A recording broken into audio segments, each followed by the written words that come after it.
My son Alex was diagnosed with autism. I have now had 10 long, unbelievably hard years, most of which saw Alex get worse and worse and worse. I not only marked my 10-year autism anniversary in March, my son also turned 12 years old. My almost teenage son still needs help with eating, still needs someone to wipe him, still can barely talk, still can't write a single letter or draw, and he has still never had a friend. That leads me to mention one more anniversary. 2 years ago, at the Last Stand conference to be held in Washington, D.C., I made the first speech of my life. This is the 5th time now that I've stood in front of an audience at one of these meetings. Those of you who don't know me are now sitting there and wondering why the organizers of this conference would choose to put a failure like me up in the podium. You all want to hear about Dan-endorsed treatments that can help your children. You all want to hear about how autism is treatable. Believe it or not, that's exactly why I am up here. While Alex remains a very profoundly autistic child, he's still one of the great success stories that demonstrate that autism is absolutely a treatable medical condition, and that if you put in the effort, you can make your child better. No, not every child is going to be cured, but there's not a child with autism who cannot be helped. And because of the basis of biomedical treatment is a healthy diet, I haven't subtitled my talk. I changed the title of it to Dan equals Diets Are Non-Negotiable. As I mentioned a moment ago, my son Alex is now 12. Like so many of your kids, he underwent a severe and prolonged physical and mental regression as an infant. Alex was a fragile baby in many ways, but his development was normal until he received the measles, mumps, rubella shot, which he was given 3 days after his first birthday. In his 2nd year of life, he lost all eye contact and language, stopped playing and began to stim and began to vomit more and more often and never, ever had a normal bowel movement. Here is a picture of Alex on his first birthday. As I said, he got the MMR 3 days later after having finished a 10-day course of antibiotics the previous day. And here he is 4 days after that shot. Alex was diagnosed with autism on March 22, 1996. He had just turned 2. He was violently sick all that year. In the winter of his 3rd year of life, he spent 8 weeks bedridden with violent vomiting, rashes, fevers that would spike up and down all day, and constant profuse diarrhea. In fact, if it hadn't been for the gamma globulin IVs we started that April, I can't think what would have happened to him. Those IVs kept him alive for the next 7 years. We had our first appointment with Dr. Sidney Baker right after Alex's 3rd birthday. Over the years, we tried everything Sid could think of, but every intervention we tried year after year after year, either every supplement, vitamin, medication, diet, did nothing or made Alex get worse. This is a partial list of the treatments that Sid and I tried. Nothing worked, absolutely nothing. By the time he was 8, our situation had become dire. Alex was smashing everything in our house to pieces. He started small with countless remote controls, telephones, lamps, and answering machines, but he rapidly progressed to TVs, computers, pictures, and furniture. On top of that, Alex was ripping his own body to shreds. He would scratch the skin off of his arms and legs and face. He would throw himself onto his knees so hard that they would bleed constantly. He would hit his body into the floor and furniture until we had to pin him to the floor to keep him from seriously injuring himself.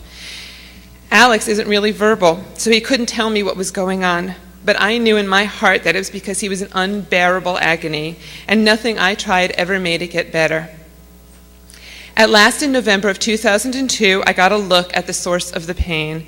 We finally got Alex in for a colonoscopy. Here is a picture of what my son had been living with every day for at least 7 years. Even now, I can hardly stand to look at it. I'm not going to look at it. He was diagnosed with colitis, which means microscopic ulcerations of the intestines, cryptitis, which means infection and abscesses in the mucus crypts of the intestines, and lymphoid nodular hypoplasia, which is swollen lymph nodes in the intestines, which you can easily see here. 2.5 years ago, in September of 2003, we hit rock bottom. Alex was having 15 or more liquid bowel movements a day, and these were often just mucus, since he was barely eating. He was vomiting constantly. His perpetual nausea made every meal a battle. At times, he wouldn't touch food for literally 4 or 5 days at a time. He was drastically underweight. He was learning nothing. He spent most of his school day in the bathroom, and when he wasn't, he just ran around the classroom looking for things to smash. We couldn't go anywhere, and we couldn't do anything. And this, while he was on the gut medications prednisone, colizol, 6-MP, Nexium, and gastrochrome. Then, on September 27th, 2003, I got a phone call from our gastroenterologist telling me that we had to take Alex off the steroid prednisone. He'd been on so much that it was getting dangerous. At least the prednisone had controlled the worst of Alex's pain. Off it, I couldn't even bear to think about it. I sat at my desk thinking that the time had come where I should put Alex in a car and drive off a bridge, because I couldn't stand his agony anymore, and because I can't live without my angel, I'd also put myself out of my own agony. But at that worst possible moment, I remembered something I hadn't thought of in years. I remembered meeting another mom at a DAN conference. I was looking through some books on diet, and she interrupted my perusal to tell me about I should buy a book called Breaking the Vicious Cycle by Elaine Gottschall, because her really sick son was doing fantastically on the diet. I had bought it at the time, but I'd forgotten about it with the 800 other things I had to do at the time. I'll never know what made me think of it at that moment, but I pulled that book off my shelf and I started to read. By the time I'd finished the 3rd chapter, I knew I had to do this diet with Alex. I put the book down on my desk for a moment thinking, I have to do this, but can I do this? Alex barely eats, and when he does eat, all he eats is potato chips, dried cereal, and French fries. And then the phone rang. It was my good friend, Kate. Judy, she said, I was online looking at some bulletin boards on inflammatory bowel disease, and I just read about this diet. It couldn't be just a coincidence. Sometimes I think that things are too much of a coincidence to be a coincidence. So I called the gastroenterologist back, and I told him I was going to postpone the feeding tube that he was talking about inserting. I told him I wanted to give one last try to one last diet, and I started Alex on SED fully by dinner. Alex promptly got worse. Never ever think that things can't get worse, because they can. Night after night, I sat up in bed with Alex, running with him to the toilet every half hour while he squeezed out little bits of mucus. After 3 months of this, I couldn't take it anymore. We were facing the feeding tube, the liquid diet, and my heart was absolutely breaking. I posted a desperate plea for help on the bulletin board pecan bread, and within 4 minutes, someone replied, Judy, call me. It was signed Elaine Gottschall. Elaine, the author of Breaking the Vicious Cycle, was one of the most brilliant, brave, compassionate people I have ever known.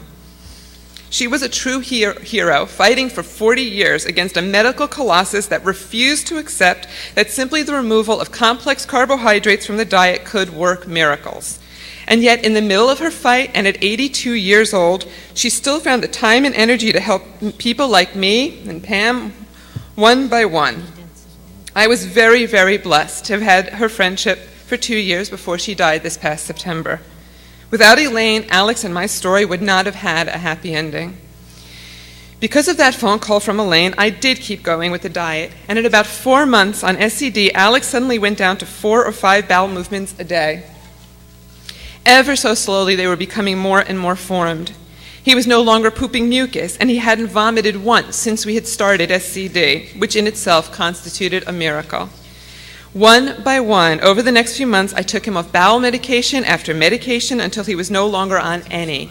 Now, 2.5 years later, Alex has 1 to 2 formed bowel movements a day. He has vomited only 3 times since starting SCD, and he's gained almost 30 pounds. His